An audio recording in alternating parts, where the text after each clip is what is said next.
Batman Cape Crusader is the brand new show from DC that hit Prime Video around a week ago. It is 10 episodes long, with episodes around 25 minutes each episode. This comes from executive producers Matt Reeves and J.J. Abrams, and also is co-created by Bruce Timm, who brought us the original Batman, the animated series in the 1990s. This show stars Hamish Linklater as Bruce Wayne and Batman. And in this show, Batman is trying to make sure everything is good in Gotham on a daily basis. That includes working with and trying to make sure the GCPD is okay, as we have Barbara Gordon and Commissioner Gordon and Renee Montoya at the GCPD trying to crack some cases, while Batman helps along with that with his butler, Alfred. At the same time, a big villain is building up, which is Harvey Dent, who's trying to run for mayor of Gotham. The show, as I said, is 10 episodes long. So welcome back to a brand new TV show review here on Max Talks Movies. My name is Max Inberg. Today, we're talking about Batman Caped Crusader. If you're new to the channel, please hit that subscribe button and ring that bell for notifications. Get us closer to 250 subscribers by hitting that like button and by subscribing and ringing that bell for notifications. I talk all things movies, TV. I do out of theater reactions, movie franchise rankings, and a box office show every single week. So please subscribe, ring the bell if you're new to the channel. Comment down below. What are your thoughts? I know I'm a week late to reviewing this show, but if you've seen Batman Caped Crusader, did you like it? Did you not like it? Did it feel like the 90s animated series, or did it not? Are you excited for season 2? If you've not seen it, tell me, are you going to check it out? Did you even know this show is out on Prime Video? And also, please like the video, the thumbs up button. That's how you support this channel. So, well, I didn't grow up in the 90s. I grew up in the 2000s, early 2000s. I've seen tons of clips from Batman, the animated series, and the Kevin Conroy element of it, and the look of it. So I was excited that Matt Reeves and J.J. Abrams and Bruce Timm, that big three, were a big part of this show. So I was like, you know what, I'll give it a shot. Batman Caped Crusader. I love animated, especially superhero content. So let's get into my thoughts on Batman Caped Crusader. And overall, I thoroughly enjoyed all 10 episodes that was brought here. The show takes place in the 1940s, and it gives a different aesthetic and vibe to both Gotham, but also Batman. And I think what the show does really well is that a lot of the villains gallery are all in the season, but maybe they don't all get build-ups, but it feels like it's a lived-in world where Harvey Dent could be running for mayor, and Harleen Quinzel could be a therapist. And for example, and it feels more lived in because of all the different characters at the same time that are involved. Due to budgetary reasons, in live action movies, you're kind of stuck with one or two villains a movie. When you get this animated show, you can kind of throw a lot of different characters into the world. And to me, that really helped it feel lived in already. And it feels like a real place. As the vibe, the 1940s aesthetic is really fascinating, and I really enjoyed it for the most part here in this show. Hamish Linklater does a really good job voicing both Bruce Wayne and Batman. And yes, this is the eccentric billionaire Batman, Bruce Wayne, but I think they do a really good job of showing why Bruce Wayne sometimes even slips into Batman when he is Bruce Wayne. And the differences between the Bruce Wayne and Batman. He calls Alfred Penny. He calls his own butler just Pennyworth the whole show, not Alfred. So I like there's a complex relationship between Batman and Alfred throughout the entire show. I really enjoyed the characters. Barbara Gordon and Commissioner Gordon are very enjoyable characters, as well as Renee Montoya. From a villain perspective, I think Harvey Dent was my favorite villain of the season, because most of the show at times can feel like villain of the week type episodes, but Harvey kind of gets a through line throughout the entire 10 episodes.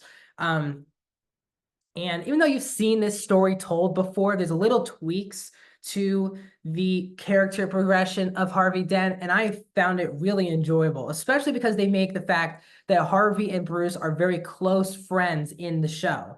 And I really enjoyed the dynamic between Harvey and Bruce Wayne. And then Harvey, what ultimately happens to Harvey in the final 2 episodes, just really enjoyable to me. And that through line, it really felt like Harvey had a character arc from episode 1 to episode 10. I don't think most of the characters got that type of writing to it, but I think Harvey definitely did. The Catwoman episode for me was very strong. And I think the show does a really good job balancing back and forth between political cop-like issues and then sometimes like the supernatural issues that are in the show. And I like that that can all be in one, and it all fits under one tone. I think that's really hard to do from a writing perspective, but the show does a very good job at it. I enjoyed the animation. I don't know if it's more nostalgia for me, why I like the Batman animated show, like animation. This is not definitely top tier animation of the 2020s. But for me, it fits the vibe of the show because it's a 1940s show. So I want to look animated like it was made today. So I actually kind of enjoyed the 90s animated series look on the show. That worked for me. I know for other people it didn't work, but it definitely did work for me. Again, I'm not getting into any spoilers as well. But overall, they're 25-minute episodes. The music was very good. I was into the world, the characters. I just found myself just thoroughly enjoyed, locked in every single episode. It's a really good binge as well. So to get into my negatives, though, with the show is called Batman Cape Crusader, but there's so many episodes. My biggest issue from a structure perspective and a story perspective is that there are so many episodes that don't feel like Batman's the main priority from a story or character perspective in the episode. I'm cool with that if it's like 1 or 2 episodes, but it's nearly like half the season where we kind of just for the first 5 to 10 minutes of an episode follow a crime issue, follow a villain, follow the cops going after someone, and then like around like the 7 to 10 minute mark, and Batman just shows up that he's on the hunt for this case.